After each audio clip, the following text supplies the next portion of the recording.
Alcatraz, the most secure prison in American history, stood on a small, isolated island in the middle of the Pacific Ocean. Its cold, towering walls, guarded around the clock, made it nearly impossible to escape. Surrounding it were freezing waters, strong currents, and the ever-present fear of sharks. Escape? Unthinkable. At least that's what everyone believed, until the night 3 prisoners vanished without a trace, leaving behind one of the greatest mysteries in history. Before diving into this incredible story, subscribe to the channel and hit the bell icon so you never miss stories like this.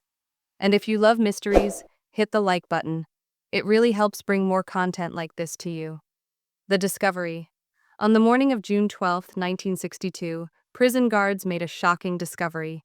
3 inmates, Frank Morris and the Anglin brothers, John and Clarence, had escaped from their cells. A 4th member of their plan, Alan West, was left behind. But what truly stunned the guards were the lifelike heads lying in the prisoners' beds, complete with real hair. From a distance, they looked like sleeping men. But as the guards approached, they realized the truth. These weren't real. The fake heads were made from soap, plaster, and paint, with hair stolen from the prison barber shop. It was a trick to buy them extra time before their escape was noticed. And it worked. How they pulled it off. For 2 years, the men had worked in secret, using stolen spoons, kitchen utensils, and even a homemade drill built from a vacuum cleaner motor. They chipped away at the walls behind their air vents. Over time, they dug holes big enough to crawl through. These holes led to an unguarded utility corridor, hidden from the guards' view. To mask the noise of their digging, they worked only during music hours, when other prisoners played instruments. They hid their progress using cardboard and fake vent covers, making sure their escape route remained undetected. Once through the holes, they entered the corridor and climbed up a vertical pipe that led to the prison's rooftop. This wasn't random. They had memorized the weak points of the prison during their cleaning and maintenance shifts. Under the cover of darkness, they crossed the rooftop, slid down a 15-foot fence, and reached the edge of the island. But escaping the prison was just the first step. Crossing the deadly waters. The waters around Alcatraz were deadly, cold enough to cause hypothermia in minutes, with currents strong enough to drag even the best swimmers out to sea. So how did they plan to survive? For months, they had been collecting raincoats issued by the prison.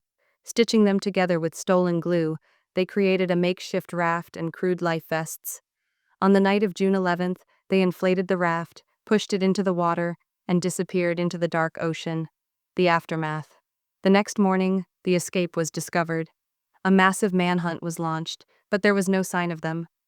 Authorities found footprints on the rooftop, pieces of rubber raincoats near the shoreline, and later, a waterproof bag with personal belongings, family photos, letters, and addresses. Items that an escapee wouldn't normally abandon. This led many to believe they drowned before reaching the shore. But here's where things get even more mysterious. Over the years, multiple reports and alleged sightings surfaced. A photograph emerged, supposedly showing John and Clarence Anglin alive in Brazil, decades after their escape. Their family even claimed they received letters and phone calls from them. Yet, despite extensive investigations, no bodies were ever found. The U.S. Marshals Service has never closed the case, keeping the possibility open that these men could still be alive today. What really happened? Did they make it to freedom, starting a new life in South America? Or did the freezing waters pull them to their deaths, as the authorities believed? What do you think? Share your thoughts in the comments. And if you enjoyed this mystery, hit the like button and subscribe for more thrilling stories.